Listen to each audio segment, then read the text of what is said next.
இது சித்திரக்கனி அன்னைக்கு எடுத்த விலாக். நைட்டே எல்லாம் செட் பண்ணி வச்சுட்டு காலையில் எழுந்திரிச்சு குளிச்சு சாமி கும்பிட்டுட்டு அப்பாவும் மகனும் சாப்பிட்டுட்டு நான் சாப்பிடாம அப்படியே கிளம்பிட்டோம். இந்த பூக்கூடை வந்து வீட்டில் வாங்கி வச்சு சும்மாவே இருக்குது, யூஸ் பண்ணுறதில்ல. அதனால் குலதெய்வ கோயிலுக்கு போகிற எடுத்துகிட்டு போகலான்னு சொல்லிட்டு பூ மாலையெல்லாம் வாங்கி வச்சுட்டு அப்படியே கிளம்பியாச்சு.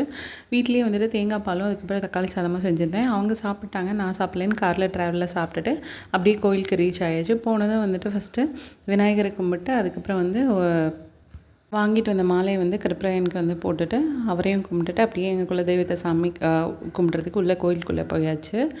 ஸோ உள்ளே வந்து அர்ச்சனையெல்லாம் வச்சுட்டு சாமிக்கு பூஜை பண்ணிவிட்டு சாமி கும்பிட்டு வெளியே வந்தாச்சு. இந்த தூரி வந்து குட்டி சார் வந்து வேணுங்கிறதுக்காக நான் சாமிக்கிட்ட வேண்டுதல் வச்சுருந்தேன். அதே மாதிரி அவர் பிறந்ததுக்கப்புறம் நாங்கள் வந்து எடுத்து வச்ச ஊஞ்சல் தான் இது சாமிக்காக.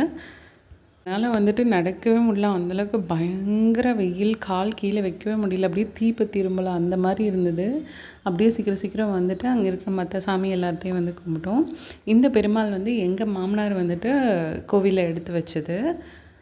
ஸோ வந்துட்டு அவரையும் கும்பிட்டுட்டு அப்படியே இருக்கிற மற்ற எல்லா தூரையும் கும்பிட்டு அவங்க வந்து வெயில் என்னால் தாங்க முடியல. அதனால் அவங்க சாமி கும்பிட்டுருந்தாங்க. நான் வந்துட்டு மாலையெல்லாம் கையில் வச்சுட்டு உட்காந்துட்டு இருந்தேன்.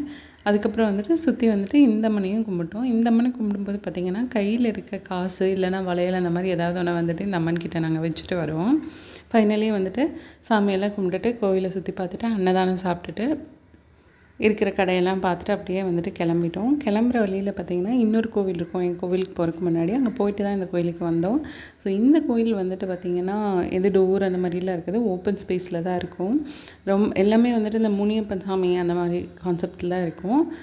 ரொம்ப ரொம்ப ரொம்ப பழைய கோவில். இங்கேயும் வந்து கன்னிமார், கருப்பராயன் அந்த மாதிரி தான் இருந்தது. இவங்களையும் வந்து எல்லாத்தையும் கும்பிட்டோம். அங்கே போனது பார்த்திங்கன்னா மத்தியானம் மாதிரி கொஞ்சம் 11:30 12 அந்த மாதிரி தான். சரியான வெயில். அதனாலேயும் நம்ம கோவில் வந்து அவ்வளோ கூட்டம் இல்லை. சரி, ஓகே, சாமி கும்பிட்டு பொட்டு வச்சாச்சு.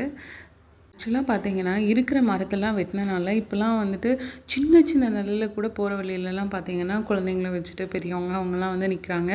எங்கேயோ ஒரு இருக்கிற குட்டி நிழலில் ஒரு குட்டி பூச்சி, குட்டி எறும்பு போய் அண்டும் இல்லையா, அந்த மாதிரி அண்டி நிற்கிறது பார்க்குறதுக்கு அவ்வளோ கஷ்டமாக இருந்தது. இந்த வருஷம் வெயில் வந்து ரொம்ப ரொம்ப ரொம்ப அதிகம்.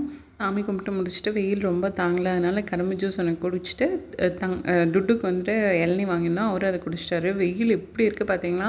வர்ற வழியில் டாக்ஸிஸ் வேலி அப்படிங்கிற ஒரு மாலுக்கு வந்திருந்தோம். இங்கே வந்து பார்த்தா ஒன்றும் இல்லை, ஆனால் ஷாப்பிங் மட்டும் இருக்கிற மாதிரி இருந்தது. சரி, ஓகே, அதையும் பார்த்துட்டு டுட்டு வந்து ரவுண்ட் போகணுன்னாரு. இது ஒரு காரில் ஒரு ஜீப்பில் மட்டும் அவர் போல் அங்கே எவ்வளோ இருக்கோ அவ்வளோத்துலேயும் வந்து ஒவ்வொன்றிலையும் ஒவ்வொரு ட்ரையல் போனார். பார்க்க அவ்வளோ அழகாக இருந்தது. இந்த குழந்தைங்கள சமாளிக்கிறது இந்த மாதிரி விஷயத்தில் வெளியே போயிட்டு கோவத்தையும் கண்ட்ரோல் பண்ணி வான்னு சொன்னாலும் வராமல் அதெல்லாம் ரொம்ப கிரிட்டிக்கலாக இருந்தது. ஃபேஸிங் வந்து இதான் ஃபஸ்ட் டைம். இந்த மாதிரி தான் எங்கள் அம்மா அப்பாவும் எங்களை வச்சு ஃபீல் பண்ணியிருப்பாங்கிற மாதிரி இருந்தது. பாருங்களேன், அடுத்தடுத்து அப்படியே வந்துட்டு ஒவ்வொரு இதாக ட்ரையல் பார்த்துட்டு இருந்தார். ஃபைனலி வந்துட்டு இங்கே வந்து ஒரு கேம் ஸோன் மாதிரி இருந்தது. ஸோ இங்கேயும் வந்துட்டு கார்டு பே பண்ணி அதுக்கப்புறம் வந்துட்டு கொஞ்சம் நேரம் விளையாண்டுட்டு அப்படியே வந்துட்டு கிளம்பிட்டோம். நீங்கள் இந்த சித்திரக்கனிக்கு வீட்டில் சாமி கும்பிட்டீங்களா, எங்கேயாவது வெளியே போனீங்களா, எந்த மாதிரி பிளேஸ்க்கு போயிருந்தீங்கன்னு என் கூட ஷேர் பண்ணிக்கோங்க. இந்த வீடியோ பிடிச்சிருந்தது அப்படின்னா லைக், ஷேர், சப்ஸ்கிரைப் பண்ணிக்கோங்க. Thanks to all. Nearly 500 subscribers வர போகிறோம். நம்ம கிவ் வின்னரை சீக்கிரம் அனௌன்ஸ் பண்ணிடலாம். தேங்க்யூ.